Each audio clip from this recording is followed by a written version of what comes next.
I'm standing on the deck of the best short box truck camper of 2026. This is the Northern Lite 811 limited edition wet bath. First things first, we gotta talk about construction. That's what makes this the best truck camper in the industry for 2026. It's a two-piece fiberglass clamshell design. So each half is like a boat. It's molded fiberglass. Before they cut all the holes out of it, you could float down the river in it. And that two-piece design means there's only one spot where the body connects, and that's the only place where you have to worry about water infiltration aside from your usual, holes and screws and stuff. Whereas on something like this Traveler, which is a lot less expensive, you've got a connection at every corner where water could get in. Not in the Northern Lite. Not only is it a two-piece fiberglass clamshell, but it is wider than the competition, about 3 inches wider in the body. Now that lower box, that's still designed to fit in a regular truck bed.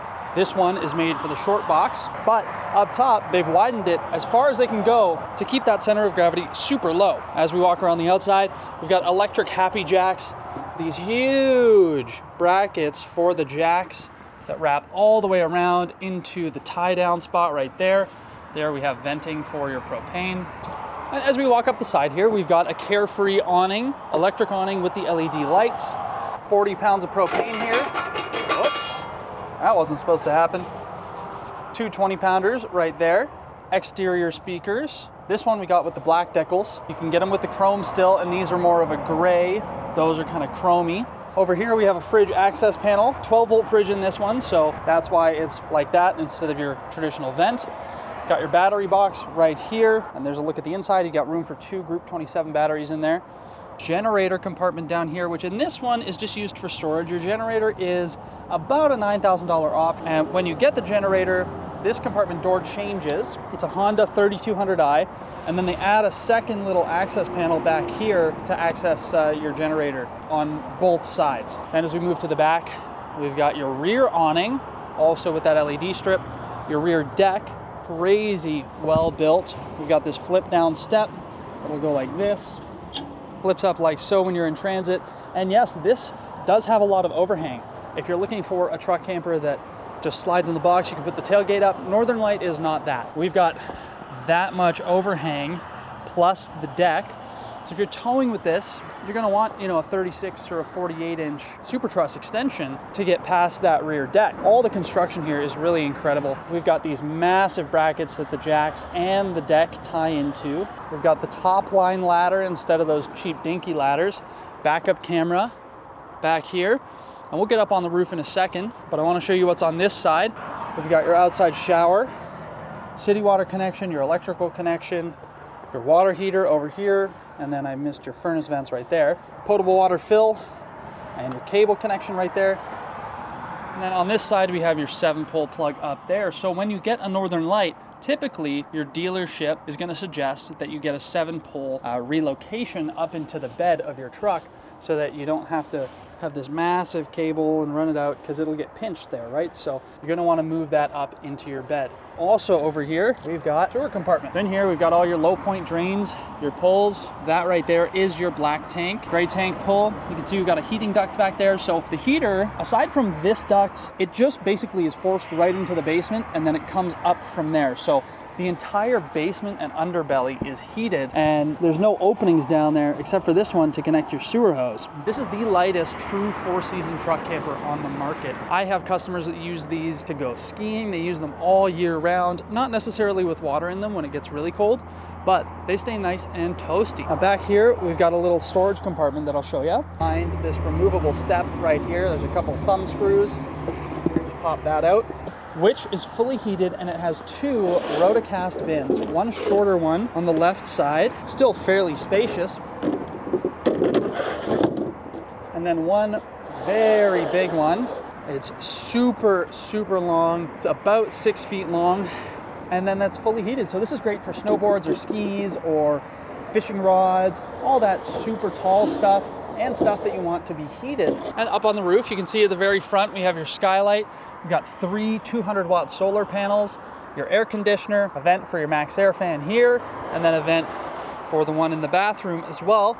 And you can see how sloped this roof is to allow water to just fall off of it. There's not many places where there's holes cut into the roof, so there's not many seals to inspect. There's pretty much nowhere water can get in. So that really makes a difference. Water is the enemy of RVs. And on all new Northern Lights, you can get a solar package that includes 660 watts of solar. So the bottom of the panels also collects solar energy, 600 amp hours of lithium battery storage, plus a DC to DC charger, a 3000 watt pure sine wave inverter, and a different furnace, the Truma Combi Eco, which is a slightly lower BTU, but a more efficient furnace. And as a part of that, you get one duct that goes up towards the bed area under the TV.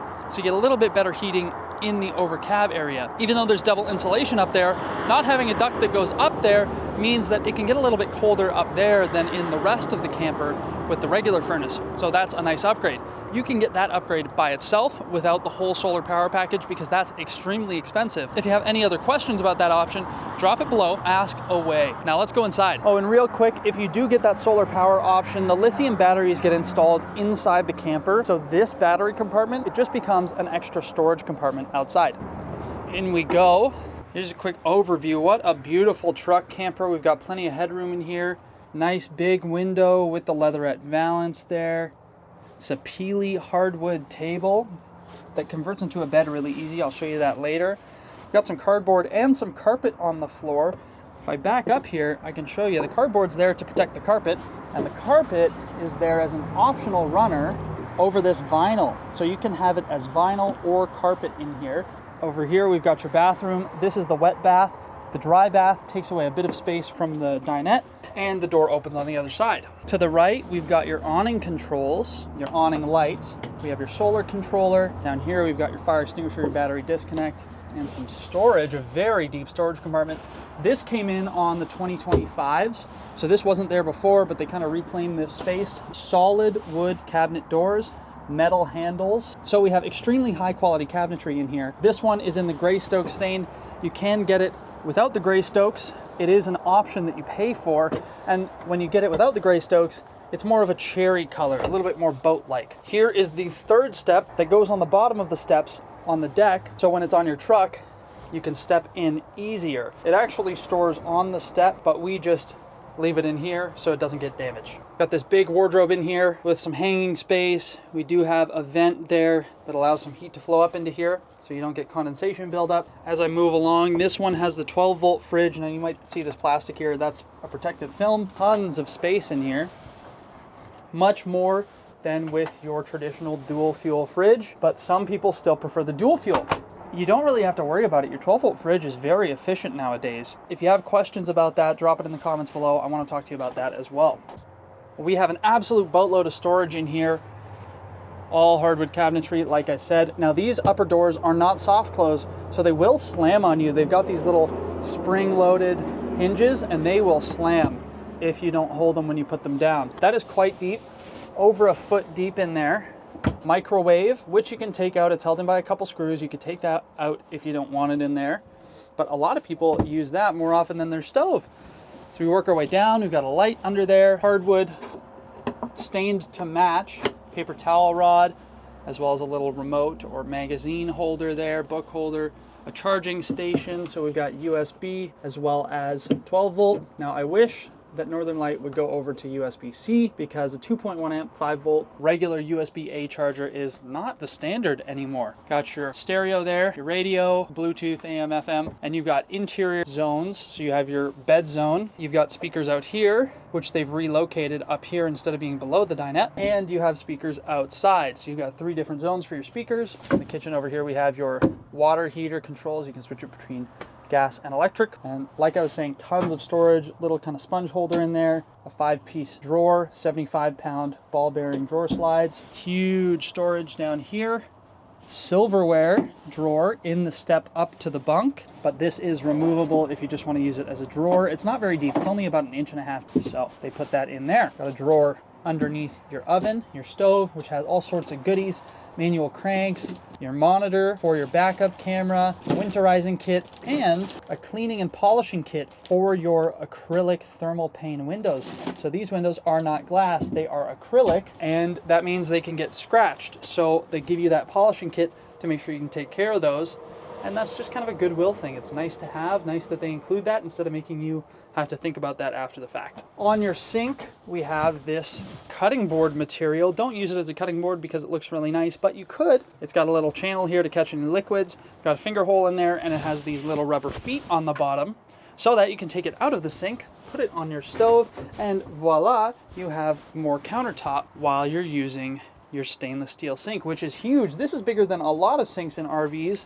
So you can actually fit, you know, big pans in there, things like that. We've got a pull-out sprayer faucet, so you can spray with your faucet. And we've got a range hood that actually vents outside here. Then back here, we've got your window. On the window, you have bug screens, blackout shades, and it opens awning style, so you can open it basically as far as you want, and then give it a good pull, bring it back down. And while it's open, any rain that comes down will just slide off the end, so you don't have to worry about rain blowing in through sliding windows or anything like that. On the way up to the bunk, we've got this step with that silverware drawer, a window which does not open, and no, you can't option a window that opens. Northern Light won't put one in because they say every one that they put in always leaks, and they don't want water getting into a Northern Light.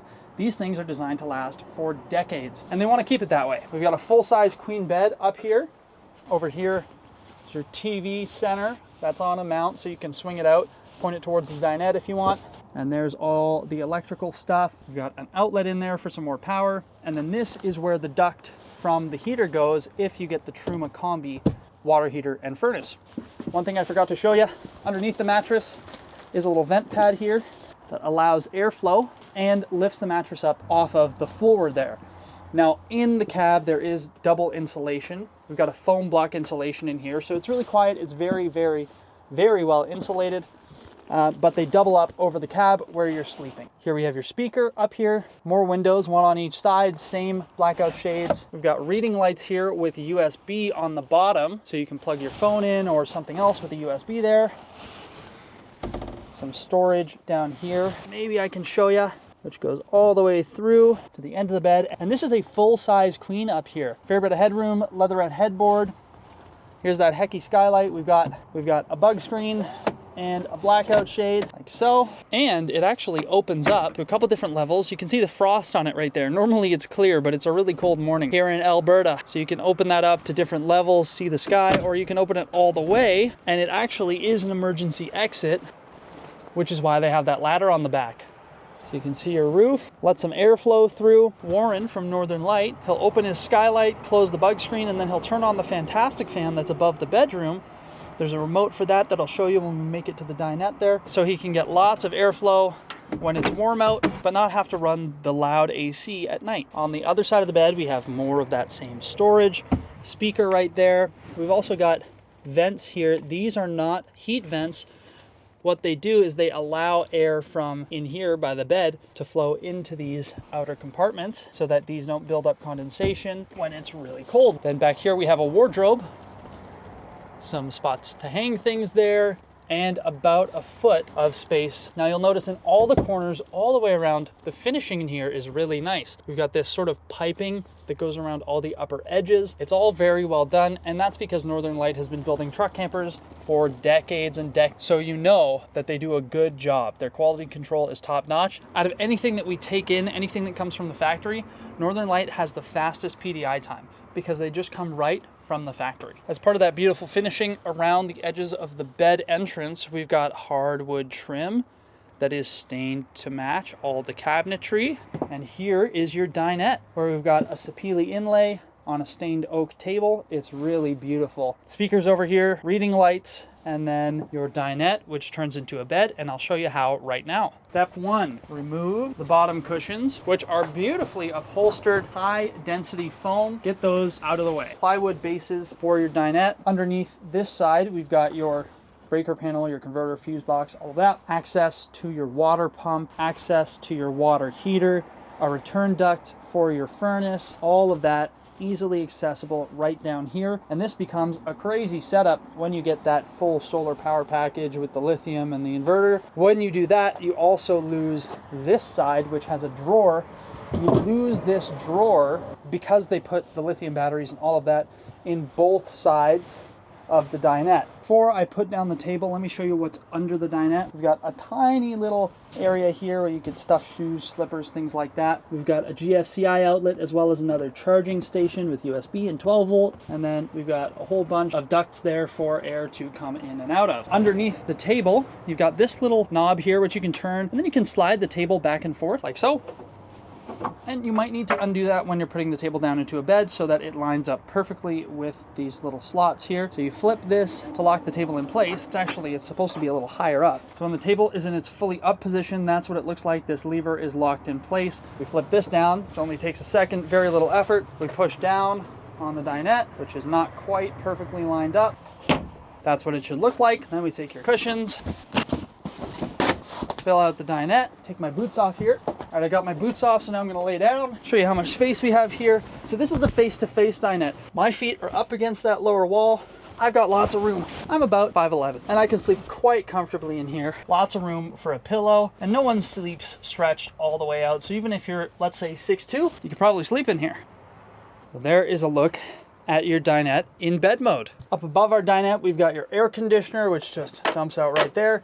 Now, headroom in this unit is pretty good. Like I said, I'm 5'11". I'm about 6'1" with these boots on, and I can still walk underneath this. So you got some room if you're a taller guy. But the 10.2 is taller inside than the 811 and the 9.6. Over here on the wall above the dinette, like I said, we've got reading lights. These ones don't have the USBs anymore. Speakers, thermostat right there that controls your furnace. Then we've got your max air fan, remote for this rain sensing max air fan right here. That can move a ton of air, and this remote, you just take it to bed with you and you can control the fan from there. Then we've got your monitor panel for your gray, black, fresh, and battery, and a little clock right here that has an alarm. Matching Leatherette valance above the bathroom there. And we've got this hardwood door to your bathroom, which is a wet bath, so it's not super big. 2-piece fiberglass tub down here. This is your drain, covered with cardboard, of course. Place to put your toilet paper. Hey folks, it's me. Medicine cabinet right here. With the mirror and another max air fan. No remote, no rain sensing, nothing fancy. We've got a sink, which also goes to your shower head. Got a place to hang towels. And then your shower curtain wraps all the way around, which will protect this wood door from getting water on it. See, there's not a lot of room to move around in here. I'm not a big guy, and so the wet bath, like if you're a bigger person, you're not necessarily going to be comfortable in the wet bath. You might want the dry bath, but the dry bath in the 811 does cost you some room in the dinette. There we go. There's an overview of your bathroom. This is the best short box truck camper for 2026. I absolutely love this thing. Let me know what you think in the comments below. Would you buy one? What's wrong with it? Would you option it with the solar package? I don't know, it's pretty expensive. So you'd really have to get a lot of use out of it to justify that price. But when we're talking about an 85, 90,000 Canadian dollar truck camper to begin with, what's a little bit more to get exactly what you want? And that's what this is supposed to be. This is supposed to be the last thing you ever buy. It's supposed to be exactly what you want. So let me know what you guys think, and I will see you in the next one.